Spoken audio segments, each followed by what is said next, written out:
Ladies and gentlemen, we are back as it is finally the end of fall semester!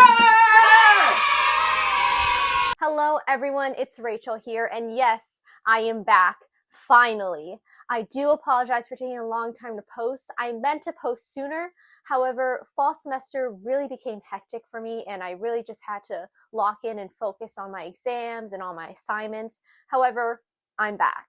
So to make up for lost time, I plan to be posting 2 videos before Christmas for you guys to watch. One that I'm doing today on Stranger Things Season 5 Part 2, and then another that I'm going to be doing on old Christmas movies versus modern Christmas movies, so be on the lookout for that. Today, I'm going to be discussing some of the most popular theories and predictions for Stranger Things Season 5 Part 2 that are currently being discussed online.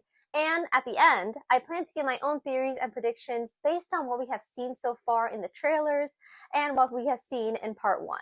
Before we begin, if you are new to the channel and you enjoy this video, please be sure to hit the like button as well as subscribe and hit the notification bell so you never miss another video. Without further ado, let's get into it.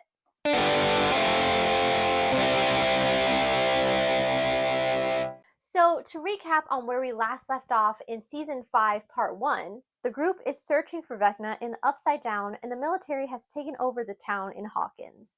While on a mission to the Upside Down, Holly Wheeler, Mike and Nancy's little sister, gets kidnapped by Vecna and brought to the Upside Down. She is trapped in this warped world Vecna has made up for her where she meets up with Max, who is also trapped in this weird reality made up of Vecna's thoughts and memories. Using Will's connection to the Upside Down, they deduce that Vecna is kidnapping kids to regain power and attempt to stop him from kidnapping all the kids in Hawkins. However, they unfortunately fail in doing so. Meanwhile, in the Upside Down, the military has set up their own laboratory base, which Hopper and Eleven break into to find them keeping Callie, Eleven's sister from Season 2, as a hostage. So yeah, only 4 episodes in and a lot has happened in Season 5 Part 1, and that's without even mentioning Will's new powers, which leads us to look forward to Part 2. But what exactly can we expect from Part 2? Well, that's what I'm here to discuss. So I have seen a lot of theories online, and one theory I do think is likely to happen involves Will's new powers and his connection with Vecna. So we know that Vecna has been targeting Will since he was first brought to the Upside Down, and the Duffer Brothers have been heavily emphasizing Will's importance in the last season, stating that the series will end with Will, and even including a silhouette of his younger self in the poster. This season, Will's connection to the Upside Down and what is called the Hive Mind is shown to be stronger this time, with him not only being able to see the Demogorgons through their own eyes, but also being able to control them. As he puts it, Will's connection to Vecna allows him to be a spy and discover his plans. Yet, this has led people to believe that Vecna could do the same thing to Will. Based on what we have seen in the trailers with Will screaming "run," many fans predict that this is Will being taken over by Vecna the same way he was taken over by the Mind Flayer in Season 2, and that this scene is him fighting against Vecna's control and warning the others. Which, honestly, I could see happening. However, Will's powers go with a bigger theory related to the actual D&D game. In Season 4, during the first episode of the campaign scene, we see Erica roll a 20 to defeat the monster in the campaign. Vecna has claimed that Will is the first, placing heavy emphasis on him being the first person ever affected by the Upside Down. With Callie being number 8 and her being Eleven's sister, we can assume that they will team up to defeat Vecna, but it won't be enough. As such, they will need Will to help defeat Vecna, which represents them being the points in the D&D game, with 1 plus 8 plus 11 equaling 20, the same number of points needed to defeat Vecna in the game.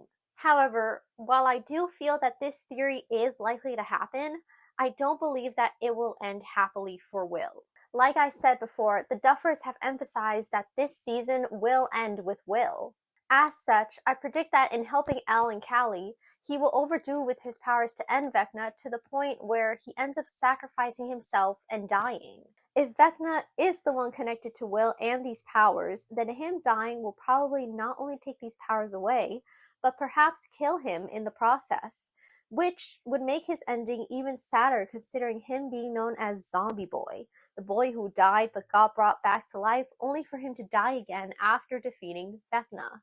Going into Max and Holly's storyline and predictions for what will happen to them, the concept of their minds being trapped in Vecna's thoughts and memories is something that is truly fascinating to me, especially as we are left questioning why the caves that Max is hiding in is the one memory that Vecna is scared to enter. I've seen two theories on this.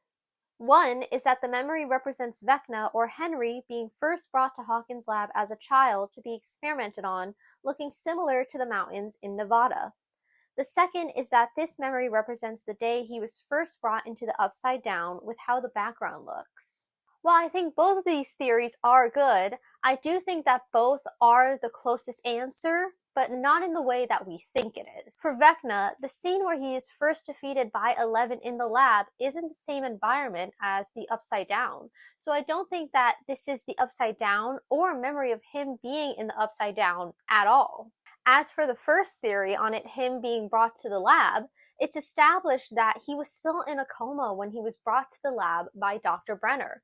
Therefore, he wouldn't have been able to see the surrounding area, unless he saw it before being brought to the lab. How is this possible, you may ask? Well, our hint to this comes in the flashback that Henry has of his high school back in the 1950s.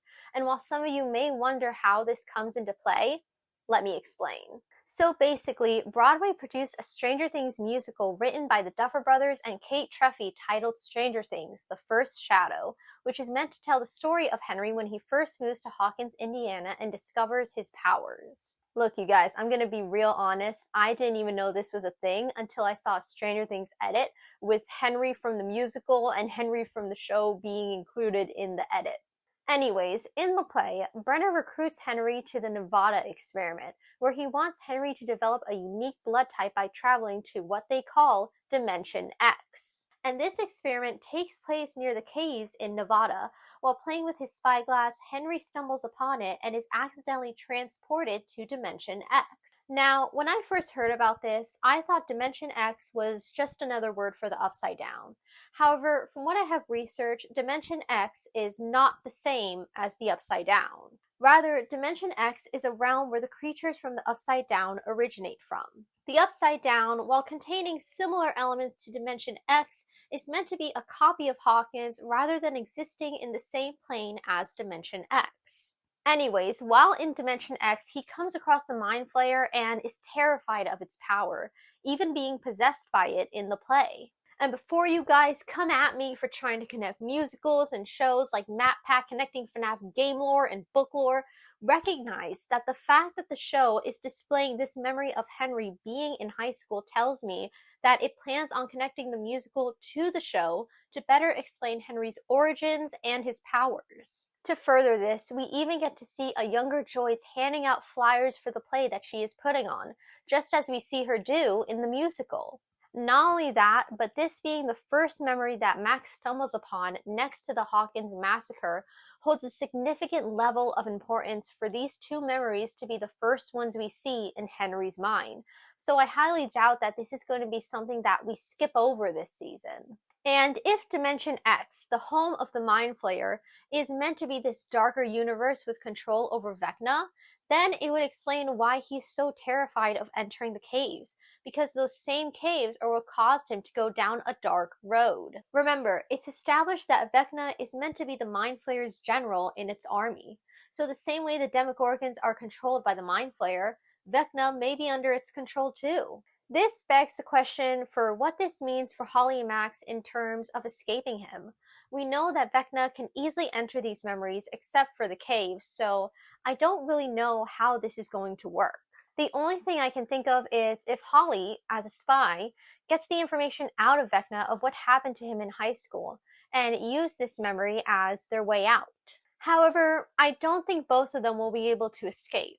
Based on what we see in the trailer with Holly alone with Vecna, I predict they will try to escape through this memory only for Vecna to discover they are teaming up together. As such, he will send the Demogorgons to the hospital to teach Holly a lesson by killing Max, which explains the scene of Lucas carrying Max in the hospital elevator and avoiding the Demogorgon.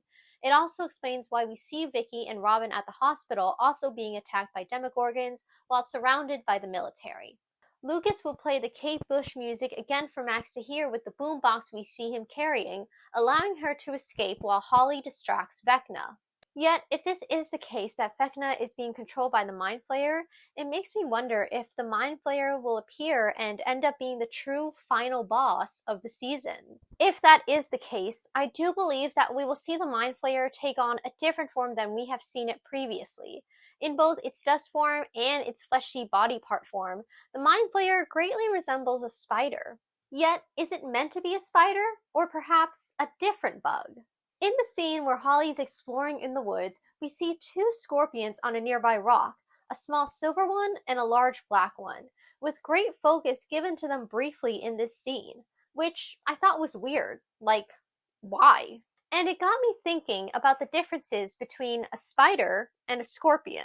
Like most in the fandom, I've always seen the Mind Flayer as a spider with its large spider-like legs and vines trapping people in the Upside Down, with its victims cocooned and trapped in the same way a spider traps its prey. Yet, after discovering this detail, it got me to change my mind on that.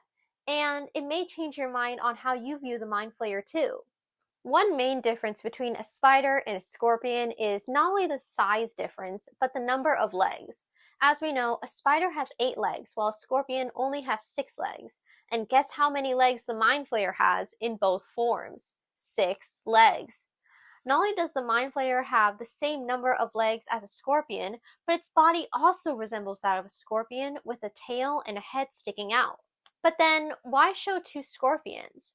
Well, I believe the Silver Scorpion represents the Mind Flayer's smaller form that we have seen in the past, the forms we see in both Season 2 and 3, while the Black Scorpion is meant to represent its true form.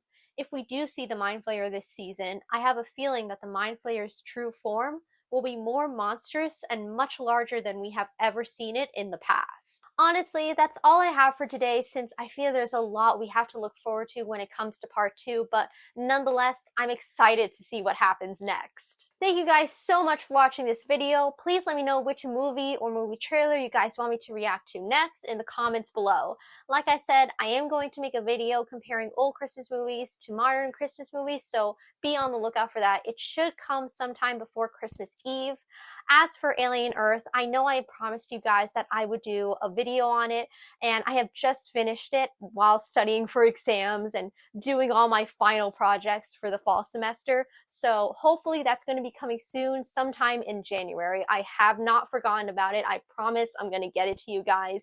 But anyways, please hit the like button and subscribe if you enjoyed this video, and like I said, hit the bell so you never miss another video, and I'll see you guys next time.